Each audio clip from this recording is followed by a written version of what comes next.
ဒီတပတ်ထဲမှာတော့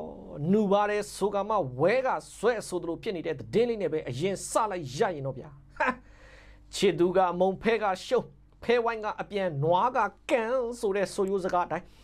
နိုင်ငံတော်ကမြို့ပေါင်း88မြို့ကိုလက်လွတ်ထားရပြီးဟိုစကန်အသိမ်းခံရဒီစကန်အသိမ်းခံရနဲ့တိုင်းစစ်ဌာနချုပ်တွေပါတော်မူတွေနဲ့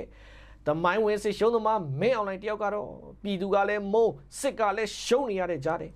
ICC ကပါဖမ်းဝရန်ထုတ်ခံရတော့မယ်ဝရန်ပြေလောင်းဘဝရောက်နေရတဲ့အချိန်မှာပဲဆွစ်ဇာလန်နိုင်ငံအခြေစိုက် governance ကပါမြန်မာနိုင်ငံဟာ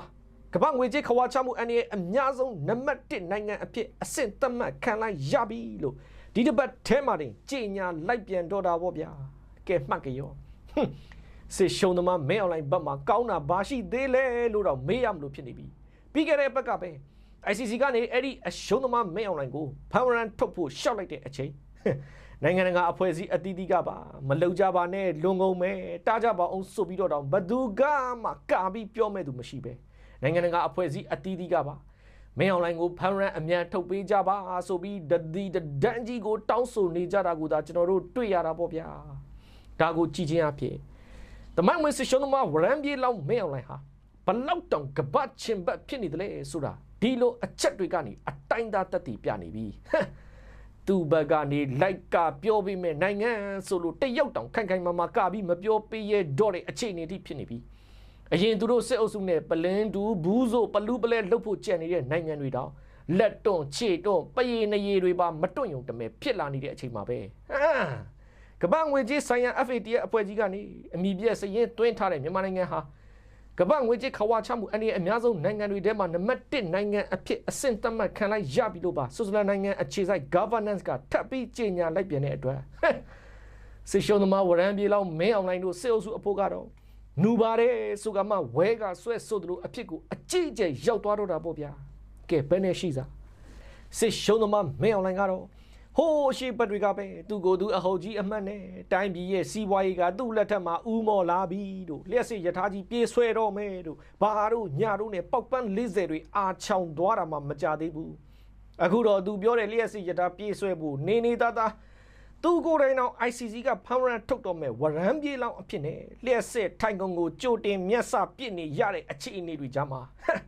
တစ်ဖက်ကအယိုရင်မျောနေတဲ့စစ်တပ် lobby တွေနဲ့စစ်တပ်ထောက်ခံတဲ့ဂျလုံးပလုံးအတူအစတွေကတော့ဘူးမသိကိုမသိနဲ့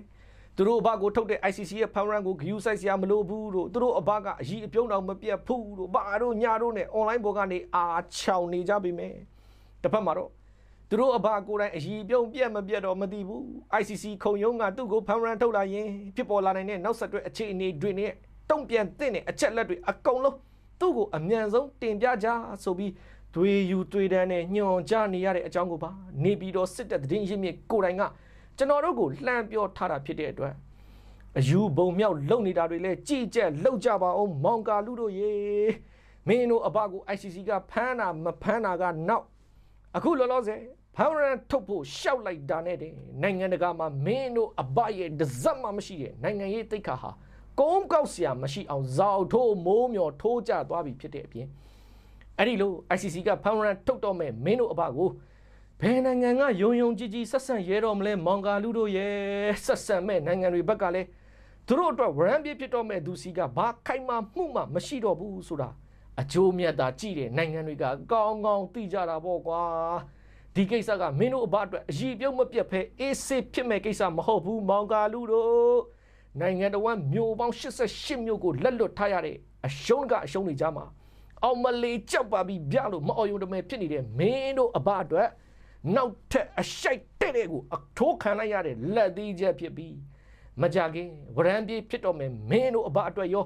မင်းတို့လိုအရှုံးသမားစစ်အုပ်စုတတိုက်လုံးအတွက်ပါနောက်ဆုံးနေဝင်ချိန်တွေတဖြည်းဖြည်းနီးကပ်လာတဲ့အချက်ပေးခေါင်းလောင်းတန်တွေကတော့ဆိုင်မြိုက်ကိုရောက်လာနေပြီးမောင်ကာလူတို့ရေဆိုပြီးတော့တောင်ပြောရမလို့ဖြစ်နေပြီပေါ့ဗျာ